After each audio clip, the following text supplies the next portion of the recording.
తమిళనాడు రాజకీయాల్లో సంచలనమే నమోదవుతుందని చెప్పాలి. తమిళనాడు కీలక మార్పుకు నాంది పలుకుతూ టీవీకి చీఫ్ విజయ్ ఎన్నికల కౌంటింగ్లో సంచలన ప్రదర్శనతో దూసుకెళ్తున్న సిచ్యువేషన్ మనకు కనిపిస్తుంది.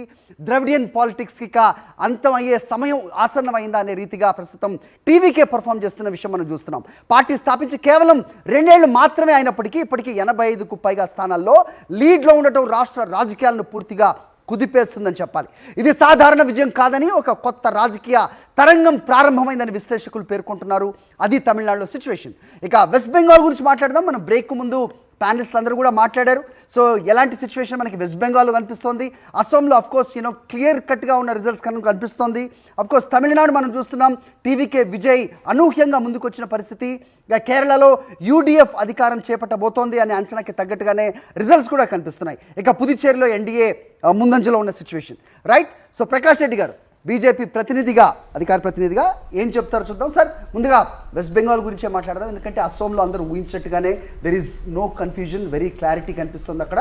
అయితే ఎందుకు అంటే కనుక దాదాపు 11% ముస్లిం ఓటర్ని తగ్గించడం జరిగింది. 41 నుంచి 26 స్థానాలకి తగ్గించారు ఈ డీలిమిటేషన్ ప్రక్రియలో అనేది ఒకటి వినిపిస్తున్నప్పటికీ ఖచ్చితంగా అస్సాంలో క్లియర్ కట్గా మెజారిటీ ఉంది, రైట్? ఇక వెస్ట్ బెంగాల్ జై శ్రీరామ్ వర్సెస్ జై బాంగ్లా, సో హిందీ వర్సెస్ బెంగాలీ.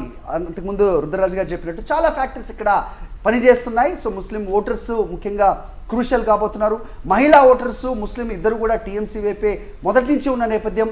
అయితే ఒక ట్రెడిషన్ చూసుకుంటే కనుక 77 నుంచి 2011 వరకు ఉన్న ఒక పార్టీని టీఎంసీ ఏ రకంగా ఓడించింది, ఆ తర్వాత 15 ఏళ్ల వాళ్ళ ప్రస్థానం చూసాం.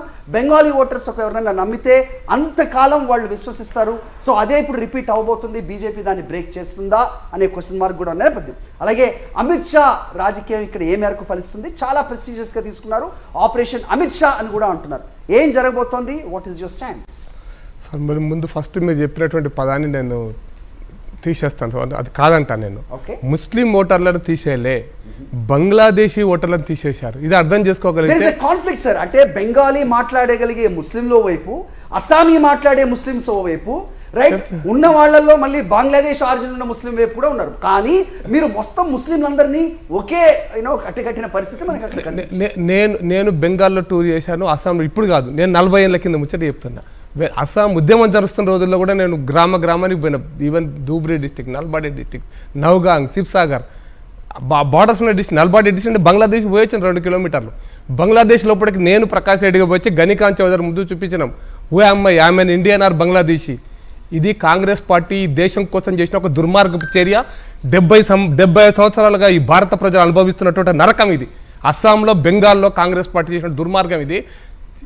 అక్కడ ఫెన్సింగ్ వేయకుండా, ఈ రోజు వరకు కూడా ఫెన్సింగ్ వేయకుండా భారత్ బంగ్లాదేశ్ బార్డర్ను పెట్టారు. నేను ఒక రైల్వే స్టేషన్లోంచి స్టేషన్ మాస్టర్ ఇంట్లోంచి లోపలికి పోతే స్టేషన్ మాస్టర్ వెనక డోర్ బంగ్లాదేశ్లో ఉంది. వెనక డోర్ బంగ్లాదేశ్లో ఉంది.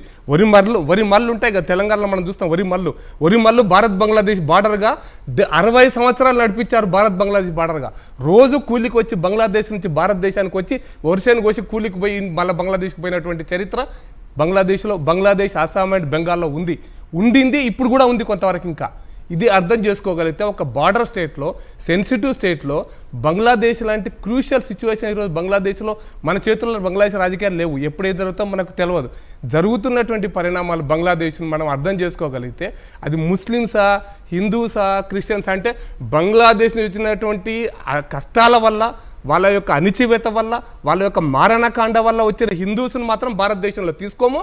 కానీ బంగ్లాదేశ్ గుండా వచ్చే రోహింగ్యాలు కావచ్చు, బంగాలీ మాట్లాడేటువంటి బంగ్లాదేశీ ముస్లింలు కావచ్చు, రావచ్చు పోవచ్చు అనేటువంటి మమతా బెనర్జీ స్టేట్మెంటు ఒక రకంగా దేశం యొక్క సార్వభౌమాధికారానికి, దేశ సరిహద్దులకు, దేశ భద్రతకి ముప్పు అనే విషయం నేను మళ్ళీ మీ ద్వారా చెప్పదలుచుకున్న తెలంగాణ భారత ప్రజలకు కూడా. ఇది దుర్మార్గం. నేను 24 పర్ కాదు, ఇప్పుడు కాదు, నేను 84 ముచ్చట చెప్తున్నా. 84లో కలకట్టా పోర్ట్లో, అప్పుడు ఇంకా సిపిఎం పార్టీ పవర్లో ఉంది. ఆ రోజున 25,000 మంది బంగ్లాదేశీ సిటిజన్స్ అక్కడ పోర్ట్లో పనిచేస్తున్నారు రోజు కూలీలుగా. ఇది బంగ్లాదేశ్, బెంగాల్ పరిస్థితి, అస్సాం పరిస్థితి. ఇది భారతదేశ సరిహద్దులకు మంచిదా చెడ్డదా? అమెరికా లాంటి పెద్ద దేశం, 30 కోట్ల జనాభా ఉన్న దేశం, మెక్సికోకు గోడగట్టినటువంటి దేశం, అమెరికా లాంటి దేశం మరి మన దేశం 140 కోట్ల మంది, ఇన్ని సమస్యలు, ఇంత డెమోగ్రఫిక్ ప్రాబ్లమ్స్ ఉన్నటువంటి ఈ దేశంలో మనం సరిహద్దుల రక్షణ కోసం ఏ చర్య తీసుకోవాలనో ఆ చర్య తీసుకోకుండా అది పరక్కా ఒప్పందం కావచ్చు, అది బ్రహ్మపుత్ర కేటగిరీ చేస్తారు. అంటే అస్సామీ మాట్లాడే ముస్లిమ్స్ తో మీకు ఎలాంటి ఇబ్బంది లేదు, కానీ బెంగాలీ మాట్లాడే ముస్లిమ్స్ తో అలాగే బంగ్లాదేశ్ ఆరిజిన్ ఉన్న ముస్లిమ్స్ తో మీకు ఇబ్బంది అనేది చాలా క్లియర్. బెంగాలీ ధూబ్రీ జిల్లా ఉంది. ధూబ్రీ అంటే స్టార్ట్ అవుతుంది, కుచ్బిహార్ తర్వాత ధూబ్రీ జిల్లా ఉంటుంది. న్యూ బంగాగ్ స్టేషన్ ఉంటుంది, అక్కడ దాకా బ్రాడ్ గేజ్ ఉండేది. న్యూ బంగాగ్ ధూబ్రీ జిల్లా ఒకటే పాయింట్. ధూబ్రీ జిల్లాలో ఉన్న అసామీస్ కూడా బెంగాలీ మాట్లాడతారు. ఇది అర్థం చేసుకోండి. హిందూస్ కూడా బెంగాలీ మాట్లాడతారు ధూబ్రీ జిల్లాలో. దాని అర్థం బెంగాలీ అస్సామీ లాంగ్వేజ్ వేరే అంటే అస్సాం జిల్లా బెంగాలీ మాట్లాడతారు. నేను వాళ్ళ ఇంట్లో ఉన్నాను 2 రోజులు అస్సాంలో. అంటే అందుకోసం ఈ పరిస్థితిని అర్థం చేసుకుంటే ఈరోజు అస్సాంలో గెలవాల్సింది బీజేపీ కోసం కాదు, ఈ దేశం కోసం. అస్సాంలో కానీ బెంగాల్లో కానీ ఈ దేశం కోసం బీజేపీ గెలవాలి. ఈ ఒక రాజకీయాల కోసం అక్కడ ముఖ్యమంత్రి పదవి కోసం ఇది కాదు. ముఖ్యమంత్రి పదవి ఆడలేకుండా దేశం రావచ్చు కాక, ఏ పార్టీ అయినా రావచ్చు కాక, అది కాదు. దేశం కోసం ఈరోజు అస్సాం గెలవాలి, దేశం కోసం ఈరోజు బెంగాల్ గెలవాలి బీజేపీ. ఎవరైతే బంగ్లాదేశ్లో సపోర్ట్ చేస్తారో, బంగ్లాదేశ్లో రావచ్చు పోవచ్చు అంటారో వాళ్ళు ఖచ్చితంగా దేశం కోసం ఓడిపోవాలని చెప్పదలుచుకున్నారు. వెస్ట్ బెంగాల్ గురించి మాట్లాడే ముందు అమర్ గారు as a comment, quick comments. No, see, I totally differ with what Prakash Reddy said. Prakash Reddy గారి దగ్గర నుంచి ప్రధానమంత్రి దాకా ఇదే మాట్లాడుతున్నారు. సువేందు మాట్లాడింది విన్నాం మనం. ఇప్పుడు హిందూ పోలరైజేషన్ అంటున్నాడు ఆయన. బంగ్లాదేశీ ముస్లిమ్స్ను ఏరేయడం గురించి కాదు, హిందూ పోలరైజేషన్ మేము సాధిస్తున్నాం బెంగాల్లో అని చెప్తున్నాడు ప్రధానమంత్రి. ఈ దేశంలో ఉన్న హిందువులకు మాత్రమే కాదు ప్రధానమంత్రి, ఈ దేశంలో ఉన్న పౌరులందరికీ ప్రధానమంత్రిగా ఉండాలి. మేము హిందువులకు మాత్రమే ప్రధానమంత్రులుగా ఉంటాం, హిందువులో మాత్రమే మేము ప్రభుత్వాన్ని నడుపుతాం. ఇది చాలా దుర్మార్గమైన వైఖరి, ఇది కరెక్ట్ కాదు. ఇప్పుడు అక్కడ సరిహద్దుల గురించి మాట్లాడుతున్నారు.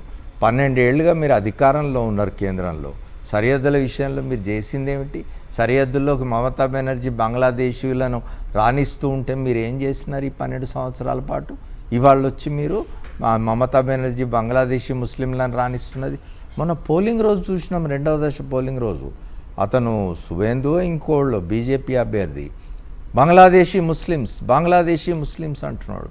మీరు ముస్లింలు ఈ దేశంలో ఉండకూడదు అనే ఒక వైఖరి ఉంటే ఓపెన్గా మాట్లాడండి, ముస్లింలందరినీ నిలగొడతామని చెప్పండి. ఇదేమిటి ఈ దేశంలో సార్ లేదు అక్కడ సువేందు మాట్లాడింది నేను మాట్లాడుతున్నాను, అది చూసి లైవ్లో చూసి ఆయన మాట్లాడింది మాట్లాడుతున్నా. ఆయన ఒక మాట చెప్పినాడు హిందూ పోలరైజేషన్ అంటున్నాడు ఆయన. అంటే ఈ దేశంలో హిందువులు మాత్రమే, అందులకు మాత్రమే మీరు ప్రధానమంత్రి, హిందువులకు మాత్రమే మీరు ఈ దేశంలో ప్రభుత్వాన్ని నడపదలుచుకున్నారా? మిగతా మతాలు ఉండకూడదా ఈ దేశంలో? ఇతర మతాలు లేవా? అమర్ గారు, సో హేమంత్ బిశ్వ శర్మ మాట్లాడుతూ దాదాపు 40% ముస్లిం పాపులేషన్ ఉన్న అస్సాంలో బీజేపీ అధికారంలోకి వస్తుంటే గనక ఇంతకంటే డెమోక్రసీ ఎక్కడుంది అనేది కూడా ఆయన మాట్లాడిన పరిస్థితి కూడా మనం చూస్తున్నాం. సో దానికి ఏంటంటే అందరూ ఒకే పోలరైజ్ అయ్యి నేను బెంగాల్ స్పెసిఫిక్ మాట్లాడుతూ ఉన్నాను. ఇప్పుడు వారు చెప్పిన 2 పాయింట్లు, ఒక్క నిమిషం, వారు చెప్పిన 2 పాయింట్లతో నేను డిఫర్ అవుతూ ఉన్నాను. ఒకటి వారు చెప్పింది ఏంటంటే సరిహద్దుల విషయం. 12 సంవత్సరాలుగా మీరు కేంద్రంలో అధికారంలో ఉన్నారు, మీ కేంద్ర బలగాలు ఏం చేస్తున్నవి, మీరు మెక్సికో లాగా గోడ ఎందుకు కట్టలేదు మరి అని ఒకటి అడుగుతున్నా. సువేందు అన్నాడు ఇది హిందూ పోలరైజేషన్ అని. హిందూ పోలరైజేషన్ అంటే ఇతర మతాల వాళ్ళు ఈ దేశంలో ఉండడానికి అర్హులు కాదా? నేను బంగ్లాదేశీలు ఉండాలంటలేను, రోహింగ్యాలు ఉండాలంటలేను, విదేశస్తులు వచ్చి ఇక్కడ ఓటు హక్కు పొందాలి, ఇక్కడ ఉన్న భారతీయ జనతా పార్టీని దాని హిందుత్వాన్ని ఓడగొట్టాలని చెప్పి నేను చెప్పడం లేదు. బీజేపీ ప్రామిస్ మధువాస్కి సిటిజన్షిప్, ఇండియన్ సిటిజన్షిప్ ఇస్తానింది కదా. ఐఎమ్ సారీ అండి సార్, చెప్తున్నది ఏమిటి? మీరు ఫీల్డ్ మీద చేస్తున్నది ఏమిటి? పశ్చిమ బెంగాల్లో మీరు చేసింది ఏమిటి?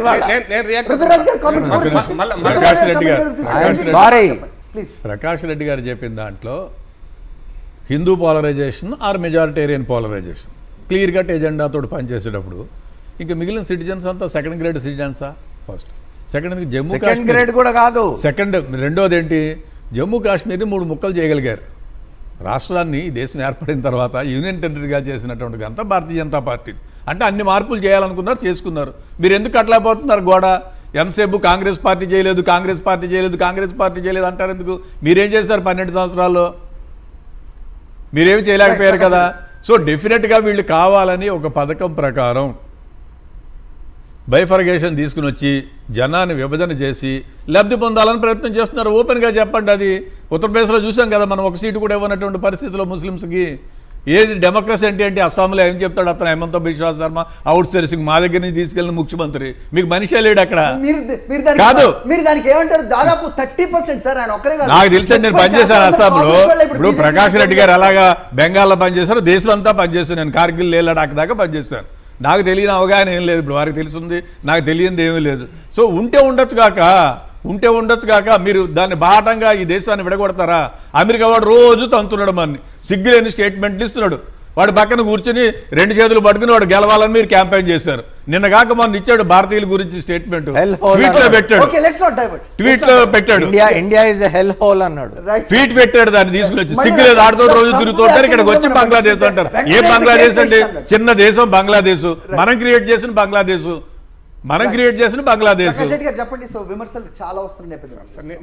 నేను ఒక క్లారిటీ నేను ఎందుకు చేయలేదని వారు ఒక ప్రశ్న లేవనెత్తారు.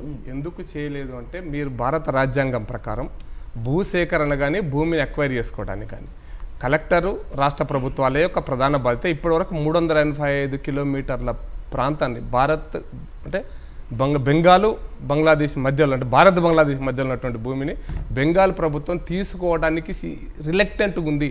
15 సంవత్సరాల నుంచి వ్యతిరేకిస్తుంది మమతా బెనర్జీ గారు. 385 కిలోమీటర్లు ఈ రోజు వరకు 515 కిలోమీటర్లు కావాల్సింది. ఇంకా ఫెన్సింగ్ స్టార్ట్ అయింది అటల్ బిహారీ వాజ్పేయి కాలంలో. అయితే నేను ప్రశ్న అడుగుతున్నా, వారు అందరూ సీనియర్ నాయకులే. అస్సాం ఉద్యమం 80 నుంచి 84 దాకా ఎందుకు జరిగింది? అద్భుతమైన ఉద్యమం జరిగింది అస్సాంలో. విద్యార్థి సంఘాలు ఉద్యమం చేసినాయి. దేనికోసం చేసిన agenda? What was the agenda? వాళ్ళు ఏమన్నా మాకు ఉద్యోగాలు కావాలని చేశారా, మాకు ఇది కావాలని చేశారా, మాకు ఆహారం కావాలని చేశారా, మాకు ఇంకోటి కావాలి, స్కాలర్షిప్లు కావాలని చేశారా? దేనికోసం చేశారు? బంగ్లాదేశ్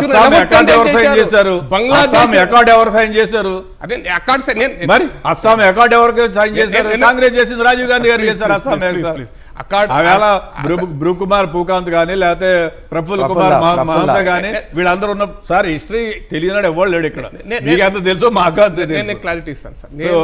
ఇంకా జనాన్ని మభ్య పెట్టకండి. మీకు కావాలన్నారు, ఓట్లు వేసుకున్నారు, గుద్దుకున్నారు. ఒక మహిళ ఎందుకంటే పార్లమెంట్ సెషన్ అప్పుడే చేయాలి మీరు. ప్రత్యేకమైనటువంటి పార్లమెంట్ సెషన్ ఎలక్షన్ జరుగుతుంటే అస్సాంలో జరిగినప్పుడు జట్లేదా మీరు? తమిళనాడును అక్కడ జరిగినప్పుడు సెషన్ పెట్టి ఎవడు ఎంపీ క్యాంపెయిన్ పోకూడదు, ఇక్కడ ఉండాలి మహిళా బిల్లా. ఈ మహిళా బిల్లు ఏం రాశారండి మీరు?